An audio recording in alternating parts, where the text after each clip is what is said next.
Well, good morning, everybody. This is our second roundtable this week. As we mentioned, Frank and I wanted to kind of make sure at this convention we're highlighting some of the work that we're doing at the IAFF and some of the benefits that the IAFF provides to our membership. In no small measure, the IAFF Financial Corporation has the potential to play a very pivotal role in the lives of our members and their families.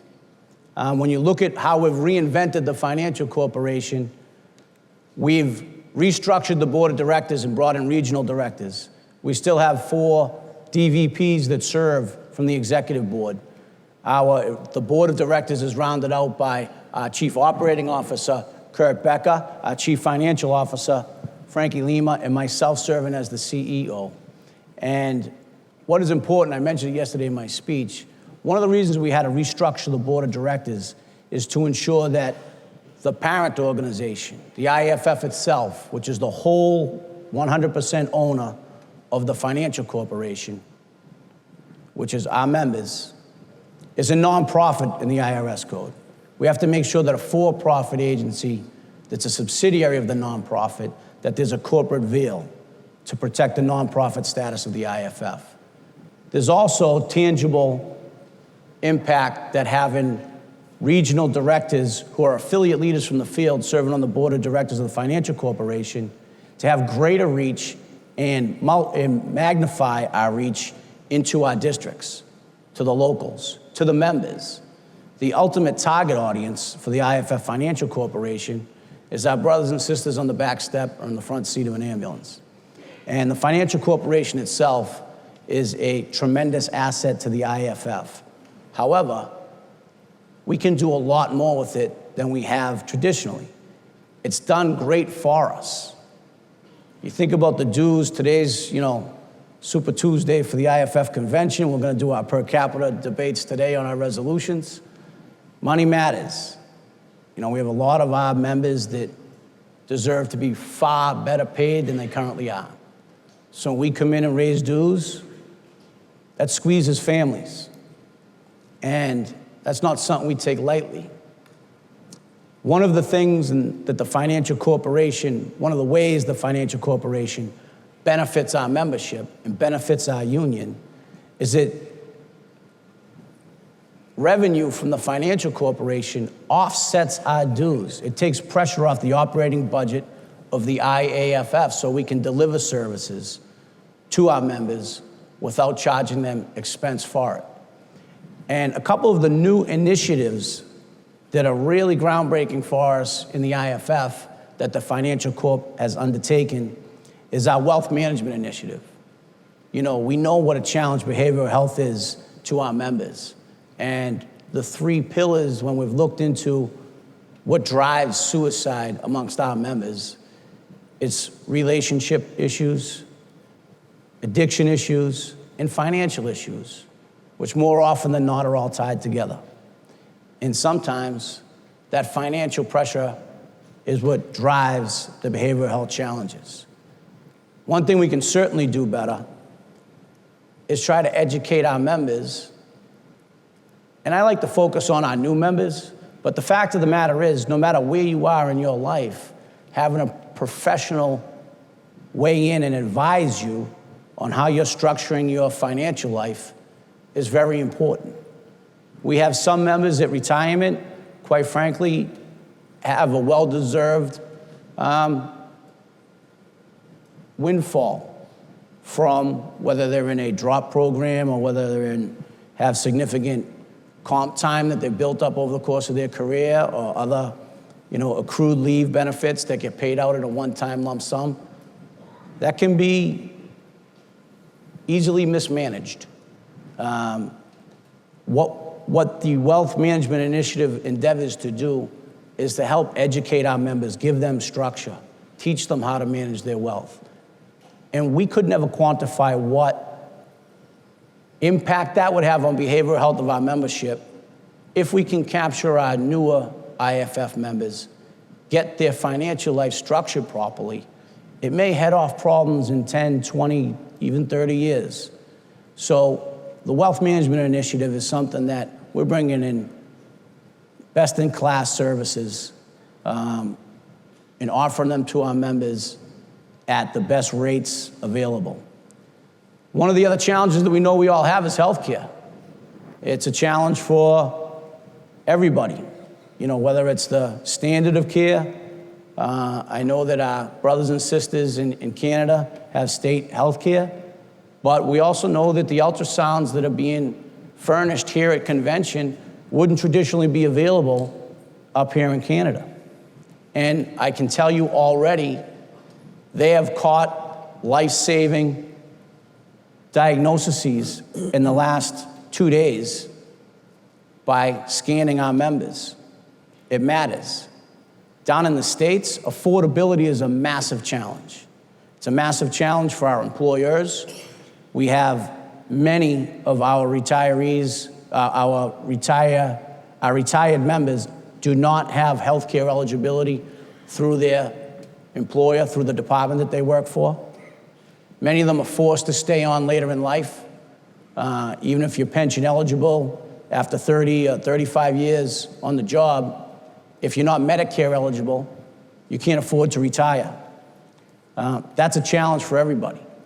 And what the IAFF Financial Corporation has done is partner with the Northwest Firefighters Trust, which kudos to our brothers and sisters in the 7th for spearheading this effort, a dozen or so years ago, to develop their own healthcare plan that locals can negotiate out of their employer-sponsored plan with resources from the employer and enroll into what is now the IAFF Health Trust.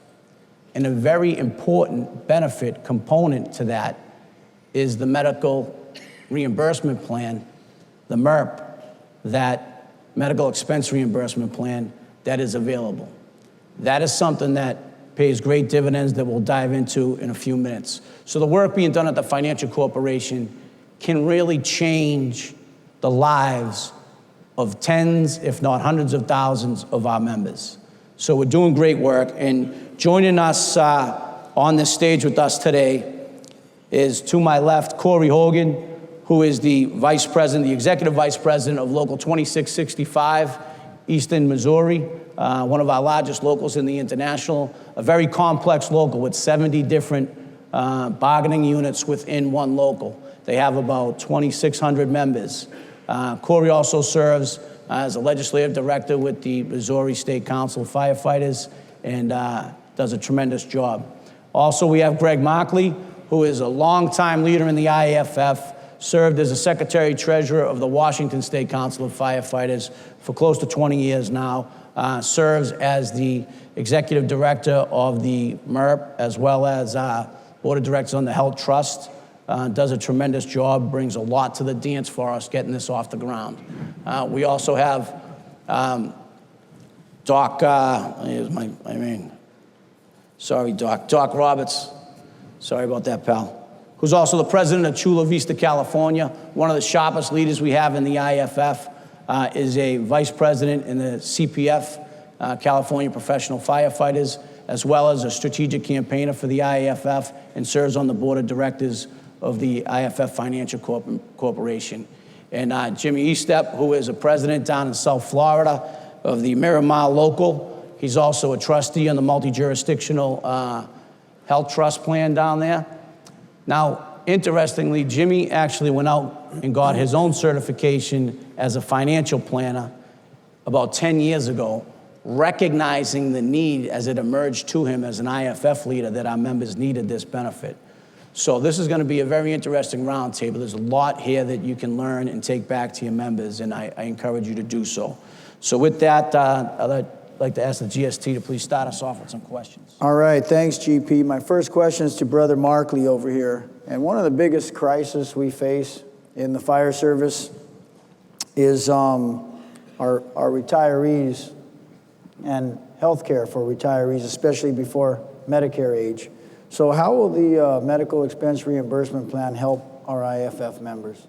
Yeah, thanks, GST Líma. I don't think it's any surprise to us, and certainly all of you in the audience, that we are seeing our members work longer simply because they can't afford health care. And nor not only afford it, but have access to it. And we're going to talk about that in a minute. And I think GP Kelly hit on this fact of this problem that has existed forever, really. And for all of you out there that negotiated contracts, which is probably everybody in this room, I know that non-collective bargaining states, there are some challenges there. When we're active, we look at wages, pension, benefits, including health care. And then when we retire, it's kind of like the strings are cut, you're gone, you got a pension, and maybe you have health care. Notwithstanding the locals that are in this room that have done a great job in negotiating post-retirement health care or created your own health care trust, there's some great examples around the country. So MERP, Medical Expense Reimbursement Plan, is what that stands for. It's a tax-qualified VEBA under the US IRS code. It is a defined benefit type of end result when you retire. And I think I got to couch this with a little history, and I know my hat's off to GP Kelly and GST Líma. When they got elected, they brought DVP Walsh, myself, back to the IAFF office, and they wanted to know more about this plan, this medical expense reimbursement plan. We created it in Washington State in 1999. We were having conversations then about, hey, how are we going to afford medical? Virtually in the Pacific Northwest, we didn't even have access to post-retirement medical from our employers, nor the ability to pay for it. So in 1999, the first local joined our medical expense reimbursement plan. And here we are 22 years later, almost 23 years later, and we have 148 locals. So the way this works, this is a tax-free contribution. Your money grows tax-free, and then we give it back to you in a fixed dollar amount a month when you retire for the rest of your life. And right now in our plan, we have over 1,600 retirees on that plan. We have 8,500 participants across 4 states. Now, I've gotten this question a lot about 4 states. Why is it only in, right now, Washington, Alaska, Montana, and Idaho? And the reason that is because IRS rules said if you're going to set up a VEBA like this, you can only expand to this 4-state footprint. And up until 2 years ago, that changed. It said you can create a nexus related to affiliation to a plan like this. So we changed our plan, and that nexus is the IAFF. And fast forward now to today. We went back and met with the principal officers, and we made the decision as a board, although created in the Pacific Northwest, certainly this plan, we have rebranded it to be the IAFF MERP. It is now ours. All of ours. We have a board. We've expanded the board to include representatives from across the country, as well as representatives and other district vice presidents. We have 2 serving on our board.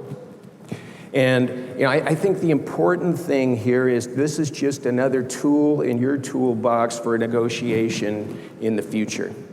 And like I said, it's just a flat dollar amount and contribution from month to month, and then this defined benefit at the end. And we have some examples here I'll talk about real quick. Their slide should be coming up. Is it coming up?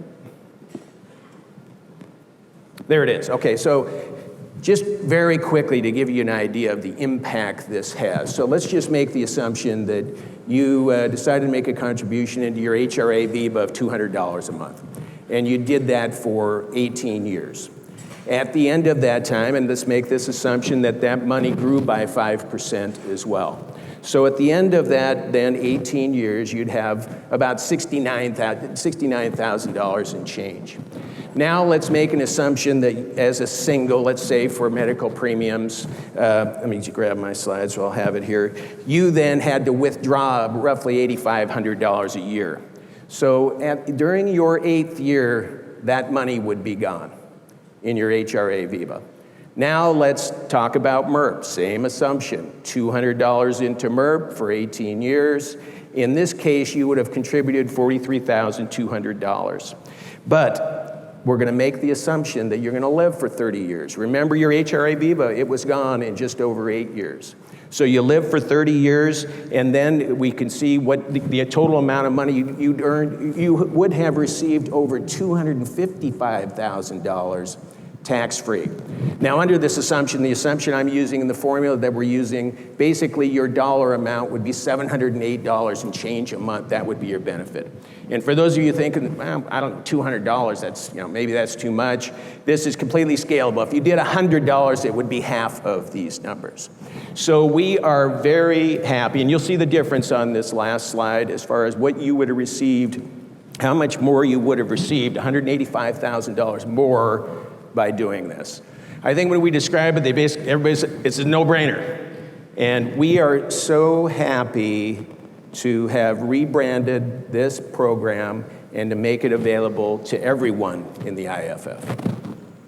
Greg, if I paid into it for, 10 years, and then say I died and I never retired, what does that money, is my spouse entitled to? Yeah, it? we currently have a spousal benefit, so if you paid into it, we have a spousal benefit, not to get into the weeds here, but basically your spouse would have your benefit right now till she reached Medicare age. Now we're looking at changing that. Right now it's half your benefit till Medicare age. We're looking at changing that to half the benefit for life. Okay, thank you. So, Corey, 2665 is a big outfit. Right. You got 2,600 members there and abouts. You have a lot of resources. You guys kick the tires on potentially setting up your own trust because you do have the resources to do it. When you shopped, when you started trying to figure out what the best move was for your members, how did you come to realize that the IAFF trust was the way to go? There were several factors that went into it. Being that big, having, you said 72 different departments in our local, that means you got 72 different chiefs, 72 different city attorneys, district attorneys, health insurance brokers out there, all that don't want to see something like this succeed. We tried this in the late 90s, early 2000s, and it didn't work, partially because of the resistance and the headwind that we had. To aggregate departments to get on board, cities, districts to get on board to do something like that is difficult. It's taken us 5 years to get to this point. We had a trust built. The trust was negotiated with Anthem Blue Cross in St. Louis. We were building the actual healthcare plans for the departments that chose to get in. Somewhere around 15 to 18 departments initially showed interest.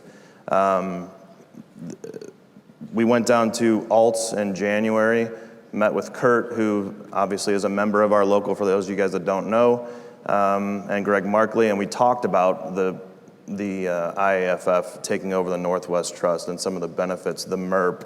There's a life insurance benefit, the health and welfare physicals.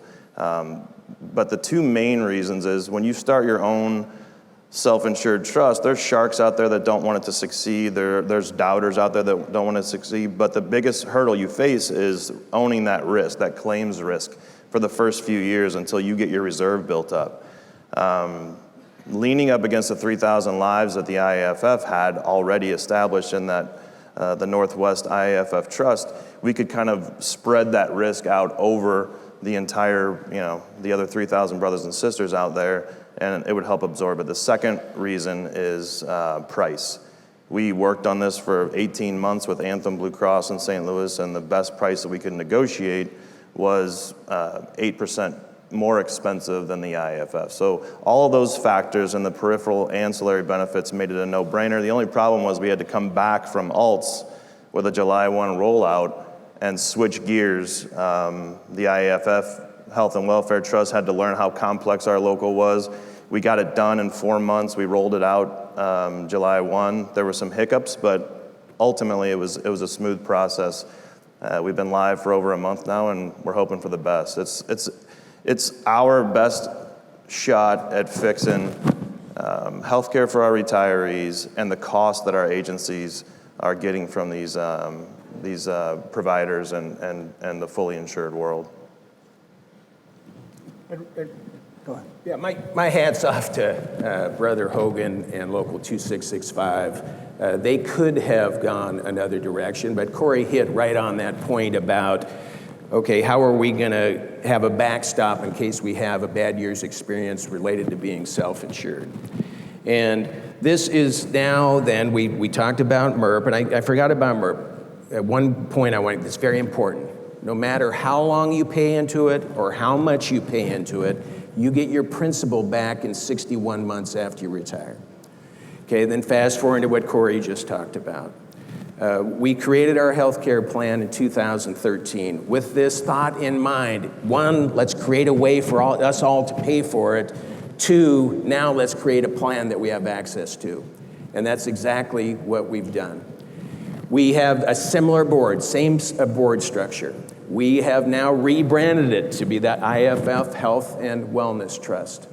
And what we've done is we've broke away from the traditional Regents fully insured plan, and you can imagine there's really three big components to these plans where you save money. A pharmacy benefit manager, paid administration who pays the bills, and stop-loss insurance. We've now broken all of those pieces apart with union companies providing those services.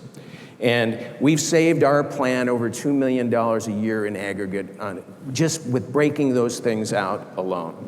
And Corey had alluded to the fact, so we're in the savings that we have nearly $50 million in reserves in just since 2016 when we went self-insured.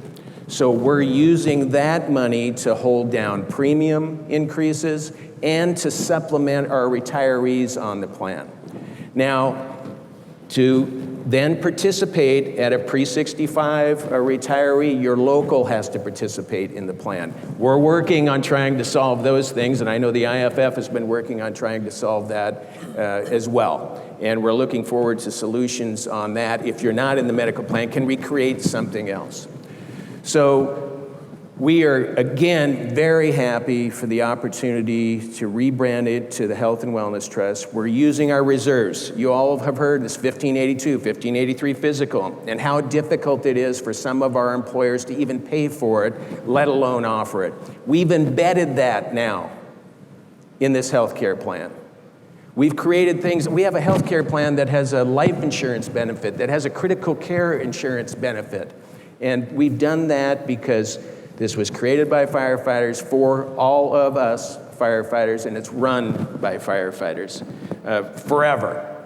And we're just, again, so pleased to be out here and present it to all of you and look forward to the opportunity to meet with you. All right, next question is for Brother James. Thanks for your union leadership. GST, before you do that, Of course, go ahead. I think you and GP Kelly and GST Líma, you guys deserve a lot of credit for where we are right now. The presentation, the video before emphasized that in 2010, our delegates said this is a requirement. The IAFF made a promise to our delegates in 2010 to do this. In your first 16 months in office, you've made good on a promise that we made over a dozen years ago. You guys deserve a lot of credit for that. And more importantly, I think this is just really critical. Under your leadership, we're committed in the next 5 years that the IAFF is going to be the largest provider of health insurance to active duty and retired firefighters in the United States of America. And you guys deserve a lot of credit for that. So Thank you. Thanks, Kurt. Thanks, Kurt. Yeah, next question, James, thanks for your union leadership. And just curious why you started your own investment firm to provide fiduciary financial advice and training to your members. So GST Líma, that's a simple question, but it's actually the same reason that the IAFF identified the need for the wealth management initiative. That was the same reasons that I started the firm over 12 years ago. The first one being to be able to provide fiduciary advice. There wasn't a lot of advisors actually, believe it or not, giving you advice that was in the best interest of you, because that's basically what fiduciary means, is that you're going to get advice that's in the best interest of you as a client, not necessarily what's in the best interest of the advisor getting paid or how the advisor gets paid. So there are plenty of advisors that just call themselves a financial advisor. They don't have this fiduciary advice that they have to provide, and they just sell you product. So that leads us into the wealth management initiative, to where the IAFF has really opened up doors that normally are not available for us and are really reserved for very wealthy individuals. That being having access to a certified financial planner. So due to the leverage that the IAFF was able to use, utilizing all of our mass number of members that we now have access to these certified financial planners that allows us to get a personalized financial plan specific to your situation and how whatever your goals are, whether they're long-term, short-term goals. So having somebody to check in with, an actual advisor, a certified financial planner, to evaluate how we can afford a boat, a new boat, or an RV, how does that impact our overall plan? How is that going to fall into what we've already kind of established as our blueprint that we've sat down with this planner with? And, we very well may be able to afford that boat, but it may mean that we need to work a few more years part-time after we retire to pay for that boat. So having those choices in front of you to be able to check in with that advisor to say, yeah, it's doable, but it's going to be as a result of X, Y, and Z, is something that we normally don't have access to, right? So having investments is really the other avenue of that. And it's funny because just like anything, when it comes to investments, a lot of times we listen to the loudest person at the table in the fire station on how we should invest our money. And the fact of the matter is that we do a pretty poor job on managing our own investments. And there are studies out there that actually show that we leave about 2 to 2.5% on an annual basis out of our return on the table by not working with an advisor. And a lot of that has to do with emotion. And when you look at your statement and you see that it's down $50,000, you get all worried and emotion sets in and you freak out and you say, I'm just going to go into cash. And you go into cash and then the market rebounds and goes up and you miss all of that rebounding. If you had left it alone and let it come back and maybe sell at the high end, you would have made out a lot better, which is what the advisor is going to help you actually do. And when you think about the compounding effect of 2% on an annual basis over, say, a 30-year career, that's a lot of money that we're leaving on the table, that your account balance could be a lot higher. So when you go to retire and you look at that account balance, if it's a lot higher, it's going to mean that we're actually going to be able to maybe buy that bigger boat, buy the RV that we really wanted. But at the end of the day, it's just going to make us a lot more financially sound to make better decisions and live a better life. It's an interesting point because anytime anyone ever talked to me about wealth management, I said, that's not really my problem. I don't have wealth. Right. And, same thing with, you need a financial planner for what? I live week to week. I pay my bills. Right. It is what it is. And now I've come to learn, it's not about having wealth. It's about structuring. I do need health insurance. I have kids. I got to make sure that something happens, they're taken care of. I shop blind for that, right. And how much do you need? I am getting good. There's different types of life insurance. That's all things that a financial planner can help structure for you. And it's interesting that in your career, you yourself identified this need. And we did similar things in Boston. We had, pretty much every, not every time, but a lot of times when we had a member, that we lost a member, his benefit structure was on 3 wives ago.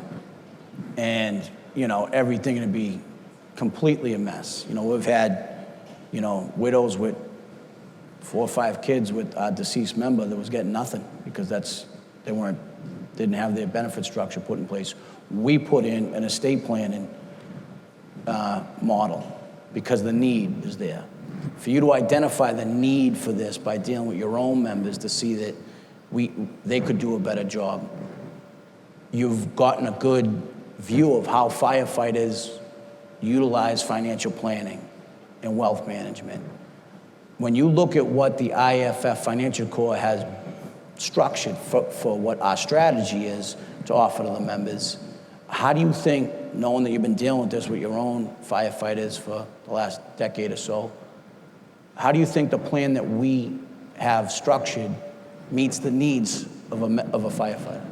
You know, hats off to you guys for that. Just like the health insurance, Kurt, that you brought up, it was not structured before to really have our best interest at mind, right? And you guys really came in and said, listen, let's make a product that is going to do good for our members. And you've done exactly that. And focusing on the overall, I like to just call it the blueprint or the plan to say, hey, you know, let's identify what does everybody need individually, because not everybody is the same, right? Not everybody has the same amount of income, not everybody has the same amount of goals and those kinds of things. That's really a starting point to be able to then say, okay, so I do know I need this amount of life insurance, or I do know that I need this product. Before it was just, hey, here are the products, right? And without any direction in which ones are good for me personally or which ones are bad for me, there really wasn't a lot of guidance. So I think it just wraps it all up into that plan is going to really allow us to do that. And normally a plan that you go out, I mean, there are plans that are $20,000 to get access to. It's not something that we can afford to be able to do that. So you guys identifying the fact that, listen, we need to be able to provide this advice, this fiduciary advice at that, but we also need to do it in a very low cost way, right? That our members can actually afford. That's a tricky thing to do, which I think was successfully done with you guys. So I thank you for that. Thank you. Kurt, first of all, thanks for bringing that up. It's nice to knock out a resolution back from 2010 that hadn't been completed yet. And your leadership on the financial corporation, a corporation that helps offset our dues tremendously, about 3% of our budget. Our dues would be higher if it wasn't for the financial corporation.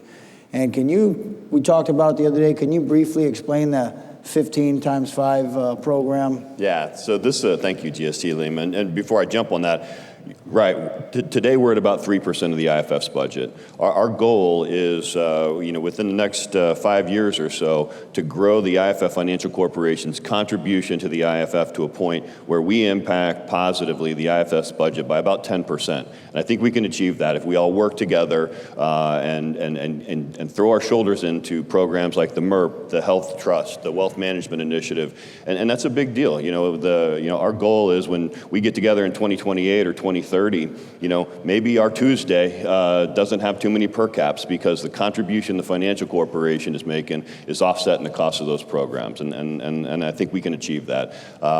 As far as the 15 by 5 plan is concerned, what I love about this is it's just an incredibly simple program. We've got a slide that kind of exemplifies what the power of it. So the way it works is we've got to maximize our contributions into our deferred comp plans. And the key is just getting started. It's surprising how many of our members aren't even contributing any money to their 457 plan.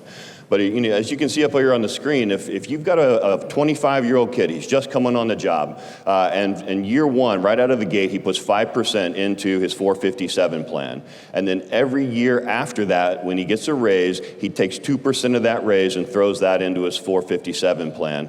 By the end of his 5th year, he's going to be contributing 15% into his 457 plan.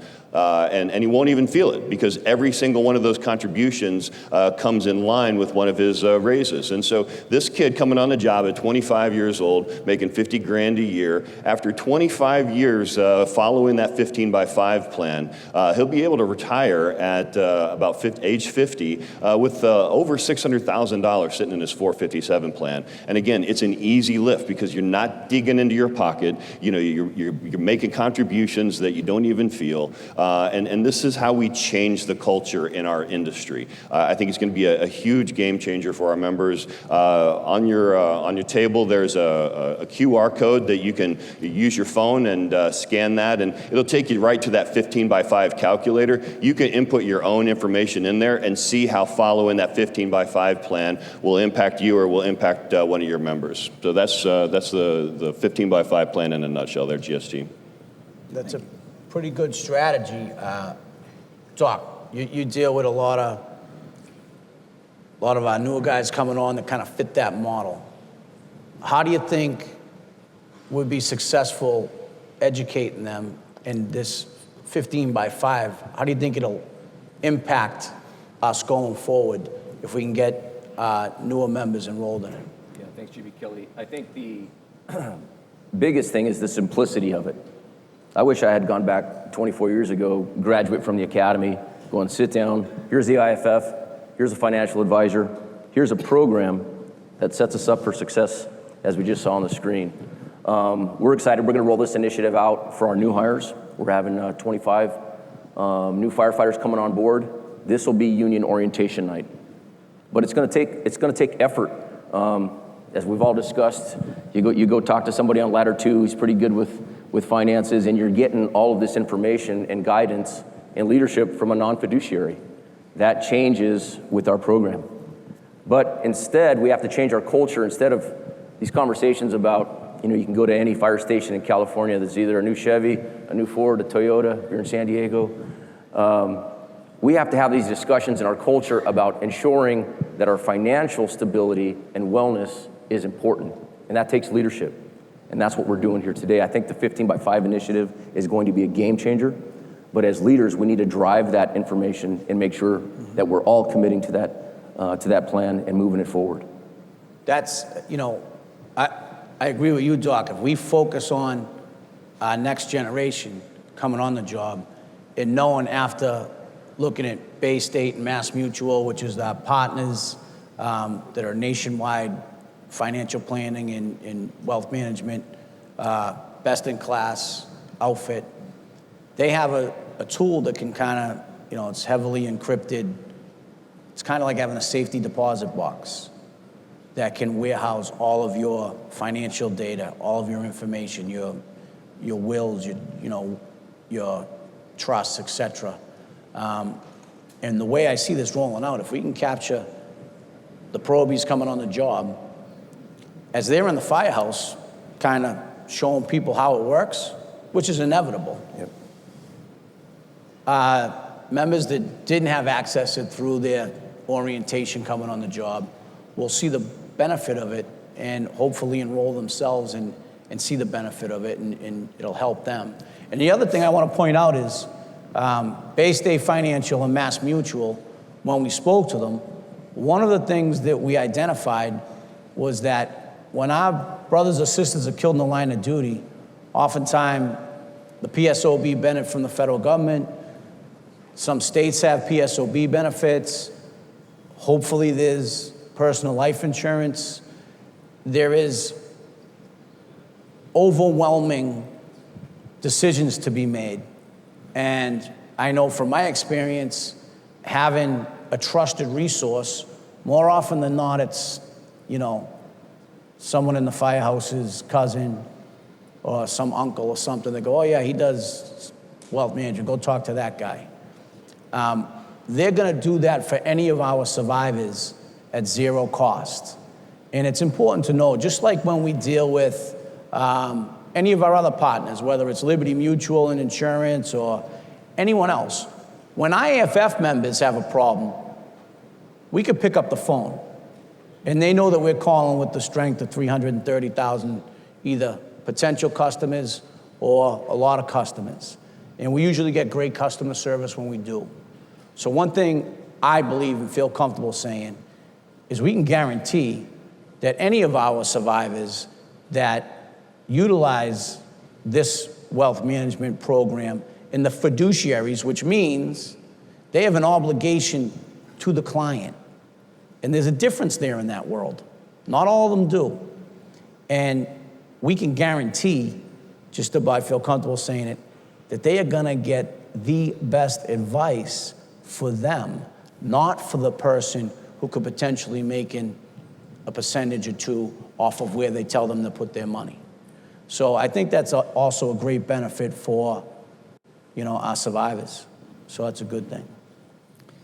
Yeah, Kurt, obviously a lot of focus and emphasis has gone into financial services for United States IAFF members. I know we're significantly making, decisions right now to expand our services in Canada. Can you just please explain on that so our brothers and sisters in the 6th, 13th, and 15th don't feel like they're being forgotten, because they're not. 100%. When you look at what we've done here in the States with this wealth management initiative, and I got to agree with the GP, our partner, Mass Mutual Bay State, has been phenomenal. We went through an exhaustive RFP process to select them.